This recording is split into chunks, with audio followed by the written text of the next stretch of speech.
Assalomu alaykum hammaga. Bugun challenge'imizni 4-qadam. Xudo xolasa boshlab oldik bugun. Soatimiz 5:49. 25-iyun. Bugun kechroq chiqqanim sababi bugun uxlab qolibman. Lekin shunda ham chiqdim.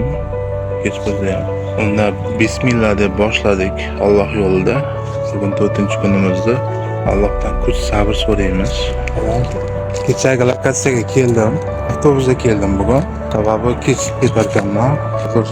5000 qadam yuraman. Bitta. Uygacha keyin 6000lar chiqadi. 11000lar bo'ladi. Tabiatga baho bering. 5000 qadam yurib bo'ldim. 5600 qadam. Endi qolganini uygacha yurib boraman. 6000lar chiqadi uygacha bo'lsam. Mana 4-kunni ham tugatdik. 8656 qadam bo'ldi. Sababi uyga srochni kelishim kerak bo'lib qoldi. Endi qolganini kun davomida bosib o'tamiz xudo xolasa. Xayrlashamiz. Ertagacha xolasa ertaga 5-kunimiz.